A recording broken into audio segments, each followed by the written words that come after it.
Հարցը սուղում եմ Նիկոլ Փաշինյանին, վիզուալ կոնտակտ հաստատեմ, նենց լավ կլին։ Պարոն Փաշինյան, դուք կառավարությունը երեկ հրապարակեցիք Արցախյան բանակցային գործընթացի որոշ փաստաթղթեր, որոշ։ Ենթադրում եմ, որ Մինսկի գործընթացի կամ Մինսկի խմբի լուծարումով պայմանավորված այլևս բոլոր թղթերի վրայից բոլոր գրիֆերը հանվել են։ Ես ուզում եմ խոսեմ, հարցնեմ այն փաստաթղթի մասին, որը ձեզ է ներկայացվել 2019 թվականի հունիսին։ Նայում ես, բավականին լավ փաստաթուղթ է։ Ամրագրվում է այն մեխանիզմը, որով Լեռնային Ղարաբաղի ժողովուրդը կարող էր որոշել իր ապագա իրավական կարգավիճակը։ Նշվում է, որ կարգավիճակը որևէ սահմանափակման ենթակա չէ։ Նշվում է, որ համաժողովրդական կամ արտահայտությունը իրականացնելու են Լեռնային Ղարաբաղի բնակչությունը։ Այսինքն դուրս են գալիս այն բոլոր պնդումները, թե իսկ ով ասեց, որ Ղարաբաղում պետք է լիներ, ով ասեց, որ օրակարգում կարող է լինի անկախության հարցը։ Փաստաթուղթ է, ապա շրջափակվում էր Լեռնային Ղարաբաղը, ժամանակավոր վարչակազմ էր հաստատվում, Հայաստանը դիտվում էր որպես Լեռնային Ղարաբաղի անվտանգության երաշխավորներից մեկը, պրոտեկտորը, բարձ ասած։ Ուզում եմ հասկանամ, դուք այս փաստաթղթին ինչ արձագանք եք տվել բանակցությունների ժամանակ, ձեր ներկայացուցիչները Միացյալ Նահանգներում, կամ եթե նա բանակցությունների գործընթացին հետևենք, այս տարբերակը շրջանառվում էր 19 թվականից եւ ենթադրում եմ սա այն թուղթն է, որը Վիեննայում քննարկել եք Ալիևի հետ Մինսկի խմբի համանախագահների հովանու ներքո։ Որն էր եղել ձեր արձագանքը, որովհետեւ սանից հետո հետևել է Հայաստանի հռետորաբանության էական սաստկացում, ինչը թույլ է տալիս դատել, որ արձագանքը եղել է բացասական, բայց ամեն դեպքում ես կխնդրեի, որ դուք պատասխանեիք։ Հարցին կպատասխանի Հայաստանի Հանրապետության վարչապետ Նիկոլ Փաշինյանը, համեցեք մեծարգո պարոն վարչապետ։ Շնորհակալ եմ պարոն Խաչատրյան հարցի համար։ Նախ ձեր հարցին ի պատասխան ստիպված եմ հղում անել Երուսաղեմում Իսրայելի թագավոր Դավթի որդի Սողոմոնի առակների առաջին համարին, որտեղ բառացիորեն ասվում է հետևյալը. ճանաչել իմաստությունը եւ խրատը, ընկալել հանճարի խոսքերը, հասկանալ խոսքի բարդ դարձվածքները, ընկալել խոսքի բարդ դասվածքները, հասկանալ ճշմարիտ արդարությունը եւ ուղղել իրավունքը, պարզամիտներին խորագիտություն, իսկ երիտասարդներին միտք ու հանճար տալու համար, որպեսզի դրանք լսելով իմաստունն ավելի իմաստուն լինի, իսկ հանճարեղը առաջնորդություն ստանա, թափանցի առակների եւ խորույն ասույթների մեջ, իմաստունների ճառերի եւ նրանց այլաբանությունների մեջ։ Սա գիտեք ինչի մեջ բերեցի, որովհետեւ շատ կարեւոր է առաջինը կարդալ եւ հասկանալ, թե ինչ է գրած, որովհետեւ այն ինչ որ դուք ասցիք, ուղիղ հակառակն է գրած։ Երբևէ որևէ բանակցային փաթեթում գրված չի եղել, որ ձեր կողմից նշված հանրաքվեն պետքա տեղի ունենա Լեռնային Ղարաբաղում։ Ընդհակառակը գրված է համաժողովրդական հանրաքվե, որը արտահայտում է Լեռնային Ղարաբաղի ամբողջ բնակչության ազատ կամ արտահայտությունը։ Եվ մեկնաբանությունը այդ թվում եղել է այն, եւ դուք կարող եք տեսնել նույն փաթեթում հրապարակված Սերժ Սարգսյանի նամակում դրա ակնարկը, որ ենթադրվող հանրաքվեն պետքա ըստ Ադրբեջանի մեկնաբանության պետքա տեղի ունենա Ադրբեջանի ամբողջ տարածքում եւ նրան պետքա մասնակցեն Լեռնային Ղարաբաղ, ինչ նշանակում Լեռնային Ղարաբաղի ամբողջ բնակչություն։ Նշանակում է նաեւ Լեռնային Ղարաբաղի ադրբեջանական համայնքը եւ այլն եւ այսպես շարունակ։ Ես չհասցրի գրի առնել, թե դուք այն ինչ նկատի ունեք բայց բացարձակապես ձեր մեկնաբանությունները տեղի չեն։ Էլ չեմ ասում սկզբունքային հարց է, թե հանրաքվեն երբ էր տեղի ունենալու, տեղի էր ունենալու, թե տեղի չէր ունենալու։ Այն ձևակերպումը, որ չի կարող ունենալ որևէ սահմանափակում։ Չի կարող ունենալ որևէ սահմանափակում, այդ նշանակում էր նաև, որ Լեռնային Ղարաբաղ եւ Լեռնային Ղարաբաղի որևէ կարգավիճակ կարող էր եւ նախատեսված չլինել։ Իսկ թե Լեռնային Ղարաբաղի ինչ կարգավիճակ կարող էր նախատեսված լինել, դա ֆիքսված է նույն փաթեթում, արձանագրված ԵԱՀԿ 1996 թվականի դեկտեմբերի Լիսաբոնի գագաթաժողովում, որտեղ ասվում է, արձանագրվում է միջազգային հանրության դիրքորոշումը, որ Լեռնային Ղարաբաղը պետք է օգտվի ինքնորոշման իրավունքին եւ ստանա ինքնակառավարման կարգավիճակ Ադրբեջանի կազմում։ Այսինքն այն ինչ որ դուք ասում եք, դա Հայաստանում քարոզչության 20-25 տարվա խոսույթ եղել, որը բացարձակապես ոչ մի կապ չունի իրականության եւ հրապարակված փաթեթի հետ։ Ինչ վերաբերվում է այն տարբերակին, տեսեք, ես էլի ուզում եմ, ընդ որում ես ինչ որ ասում եմ քննիչ հանձնաժողովում ասել եմ, ես նոր բան չեմ ասում։ Հիմա կարող է երկար տեքստ ա եղել 5 ժամանոց, կարող է մի նախադասություն մի բառ ասել եմ, բայց սկզբունքը ասել եմ։ Երկրորդը, եթե հիմա խորհրդանական հարգելի գործընկերները այս հատվածի պետքա հիմնավորեն, որ այս շատ լավ առաջարկ էր, այն լավ առաջարկ էր, ես ասում եմ, լավ առաջարկ էր, ուրեմն գնայիք լուծումների, ժամանակին գնայիք լուծումների։ Եթե լավ առաջարկ ա եղել ու չեք գնացել լուծումների, ուրեմն դուք պետքա պատասխան տաք ժողովրդին, թե ինչի չեք գնացել լուծումների։ Իսկ եթե վատ առաջարկ ա եղել, ցանկացած հաջորդ առաջարկ նախորդից ավելի վատ ա եղել։ Եվ հիմա ի վերջո նաև ամփոփելով ուզում եմ ասել 2019 թվի փաստաթուղթը ինքը ինքնուրույն փաստաթուղթ չի։ Ինքը ինձ չի ներկայացվել որպես ԵԱՀԿ Մինսկի խմբի համանախագահողների նոր առաջարկ, որպեսզի դա ապացուցվի, այդ փաստաթղթի առաջին նախադասությունը սկսվում է «Мы президенты Ադրբեջանը и Արմենիի»։ Ես Հայաստանի նախագահ երբեք չեմ եղել, որ այս փաստաթուղթը ներկայացվեր ինձ։ Եվ այս փաստաթուղթը ներկայացվել է ինձ, իմ հարցումներին, իմ շեշտադրումներին ի պատասխան, որ լավ հիմա որն է այսքան փաստաթուղթ կա, այս թվի, այն թվի, որն է ամփոփ նկարագրությունը Լեռնային Ղարաբաղի հարցի բանակցային գործընթացի իմ վարչապետ դառնալու պահին գոյություն ունեցած բովանդակության։ Եվ այս առաջարկը, ինչպես տեսնում եք, եթե դուք համեմատեք, կտեսնեք, որ պրոցեսները ցույց են տալիս իմ ասած ամբողջը։ Եվ դա արձանագրվում է նաև 2016 թվականին Սերժ Սարգսյանի գրած նամակով մի եզրագիծ եւ հաջորդ եզրագիծը, որի 2018 թվականի ապրիլի 17-ին Սերժ Սարգսյանը արել է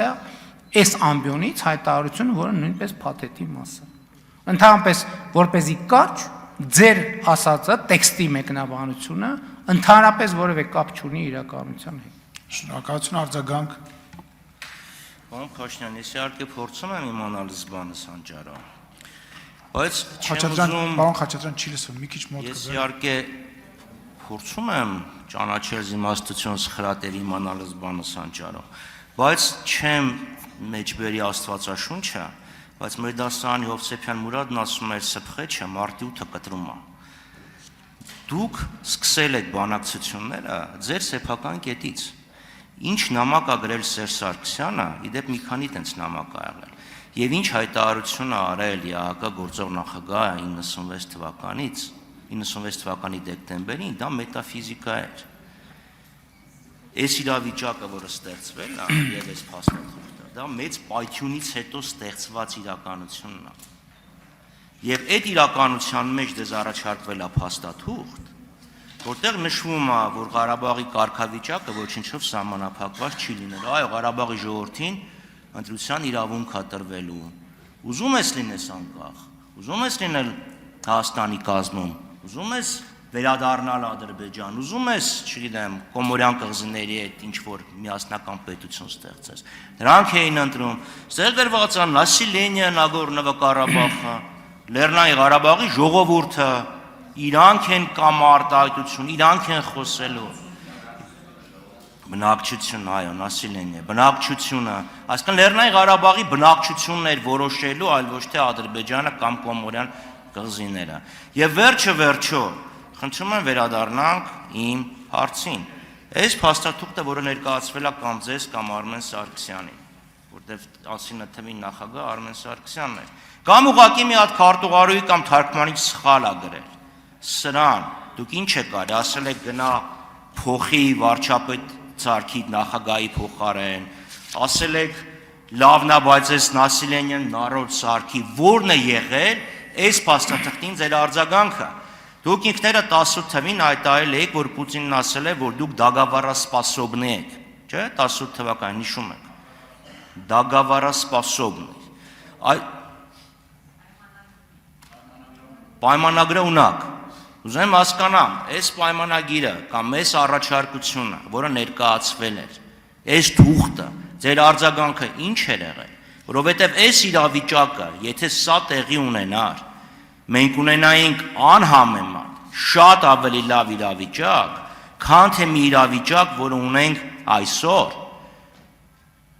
Ադրբեջանի ապակառուցողականությանը կհակադարձեիք հայաստանյան կառուցողականության։ Չէր լարվի իրավիճակը, պատերազմական իրավիճակ չէր առաջանա, որը դուք հետո ասում եք, որ չկանխեցի, որովհետև դա թոկը կտրելու միակ տարբերակն է։ Վերջը, ասեք խնդրում եմ, որն է եղել այս իրավիճակի ձեր արձագանքը։ Դուք ուղղակի չեք համաձայնվել, թե գիտակցաբար չեք համաձայնվել, թե գիտակցաբար համաձայնվել եք եւ Ալիևը իր եւ Պարոն Խաչատրյան, ժամանակը սպառվել է։ Նախադասությունը վերջացնեմ։ Իրենց ոչին հատուկ վերջի պահին խաբել են։ Ո՞րն էր ձեր արձագանքը։ Շնորհակալ եմ, պարոն Խաչատրյան, ձեր արձագանքի համար, սկսեմ ձեր դասարանի կներեկով։ Հովսեփյան Մուրադը, ամենայն հարգանքով Հովսեփյան Մուրադի նկատմամբ, բայց սրբեղիչը մարտի 8-ը չի կարող կտրել, որովհետև սրբեղիչը մարտի 8-ից 5 ամիս հետո է։ Այստեղ է, որ ասում եմ ճանաչել զիմաստություն եւ սխրատ, որովհետև պետք է հասկանալ, որ երբ որ բանը ձին դնում են սայլից հետո ու սկսում են դրա վրա դատողություններ անել։ Այսինքն այս օրինակը մտածողության ֆորման ցույց է տալիս։ Ես էլի ձեզ ասում եմ, եթե կունենայինք շատ լավ վիճակ, այս ամսի 2011 թվականի 19 թվականի թղթի առաջարկը արտահայտում է նախորդող շրջանի բանակցային տրամաբանությունը։ Դուք էլ այն ժամանակ կոալիցիայի մեջ էիք, համաձայնվեիք, լուծեինք, պրծնեինք։ Եվ մենք այս խնդրից ձեր առաջարկած լավ վիճակը կբերեիք։ Այսինքն ինչ եք ուզում մեզանից։ Բա 18 թվին ես վարչապետ եմ դարել, ամբողջ ձեր եւ ձեր կոալիցիոն ասում է հողերը տվեց, ինչի համար, ասեմ ինչի համար, որովհետև այդ նույն փաթեթի մասա նաև Սերժ Սարգսյանի պատասխանը էլի ապրիլի 17-ին, որտեղ ասում է, որ մենք շատ վաղուց պետք է այլևս հույս չունենանք, որ Ադրբեջանը թողնելու է պատերազմով Լեռնային Ղարաբաղի հարցը լուծելու իր մղումը։ Բայց վիճակը այն ժամանակ կար, ավելի լավ վիճակ կար։ Ինչի չեն լուծել։ Բայց ինչի չեն լուծել։ Ինչի են եկել ասում բանակցությունները կանգնած են փակուղիա ու պատերազմը։ Ինչ ենք մենք արել։ Մենք սկսել ենք ուսումնասիրել բովանդակությունը եւ հարցեր ենք տվել համանախագահողներին։ Իմիջայլոց, այդ ինչ որ ասում եք, ժողովուրդ, հարգելի գործընկերներ, ես վերջին 2020 թվից 5-6-10 անգամ այս ամբիոնից այս թեմաներին անդրադարձել եմ, որ ասել եմ Լեռնային Ղարաբաղի ամբողջ բնակչություն համաժողովրդական հանրաքվե, բա ինչի՞ է միտեղ գրած համաժողովրդական, ժողովուրդ բառն է օգտագործած, միտեղ բնակչություն, ուրեմն ստեղ ուրիշ կատեգորիայի մասին է, ստեղ ուրիշ կատեգորիայի մասին է, ինչի՞ է գրած ամբողջ այսինքն ես ոչ մի նոր բան, հարգելի գործընկերներ, այս փաթեթի մասին չունեմ ասելու, Որովհետև 2020 թվականից մինչև մի X պահը ես ամեն ինչ ասել եմ, եւ այս փաթեթը, որը հրապարակված է, ինքը ընդհանրապես հիմնավորում է, ապացուցում է, որ այն ինչ որ ես ասել եմ կոնկրետ փաստերի վրա հիմնված։ Ինչ ենք արել, սկսել ենք քննարկել, խորհրդակցել հասկանալու համար բանակցային փաթեթի բովանդակությունը։ Եվ այդտեղ է նաև, որ ես տվել եմ հարցը եւ ստացել պատասխանը, որի մասին էլի ազգային ժողովի ամբիոնից երևի տասնյակ անգամ խոսել եմ։ Երբ որ ես համանախագահողներին ասել եմ, լավ, մեկնաբանություն։ Հիմա այս փաթեթով Ղարաբաղը կարող է չլինել Ադրբեջանի կազմում։ Եվ պատասխանը հնչել, որ այո, կարող է, եթե Ադրբեջանը համաձայնվի։ Ամբողջը այս թուղթ եւ այլն։ Ամեն ինչը ձևակերպված է դրա տակ։ Էլ չեմ ասում, որ ձեր փաթեթը ինքը մի էջ չի, մի թուղթ չի։ Ինքը 3 թղթից է բաղկացած, եւ այդ 3 թղթի բովանդակությունը ամբողջությունն է։ Եվ այդ 2016 թվից եւ նաեւ գուցե նախորդող հիմա չեմ մտաբերում, բոլոր փաթեթներում նախատեսված է եղել Լեռնային Ղարաբաղի այդ պահին գոյություն ունեցող կարգավիճակի լուծարում, որ պետք է այն ինչ որ բանը Սերժ Սարգսյանի դիվանագիտությունը ներկայացնում էր որպես հաղթանակ, Լեռնային Ղարաբաղի միջանկյալ կարգավիճակ, Լեռնային Ղարաբաղի միջանկյալ կարգավիճակը նշանակում էր եւ դա թղթերից ակնհայտ երևում է Լեռնային Ղարաբաղի այդ պահին գոյություն ունեցող համակարգի լուծարում, զրոյացում եւ զրոյից հայ-ադրբեջանական առավելագույնը նոր համակարգի ստեղծում։ Ինչի՞ չեք ասում դա։ Դա այնքան ակնհայտ բան է։ Այսինքն ակնհայտը որը գրած է սևով սպիտակի վրա։ Բացեք 3-րդ փաստաթուղթը ՄԱԿ-ի անվտանգության խորհրդի որոշման նախագիծը, ավելի պարզ չի լինում, բայց չեք ասում։ Էլ չեմ ասում, ի վերջո երբ պետք է խոսում, դրա մասին եմ տասնյակ անգամներ ասել։ Այն ժամանակ, երբ որ հայկական կողմը համաձայնվել է հանրաքվեով, ապագա հանրաքվեով կարգավիճակ որոշելուն, այդ նշանակում է, որ 1991 թվականի դեկտեմբերի 10-ի հանրաքվեն նույն պահին չեղարկվել է, հենց հայկական կողմի կողմից։ Նույն պահին չեղարկվել է։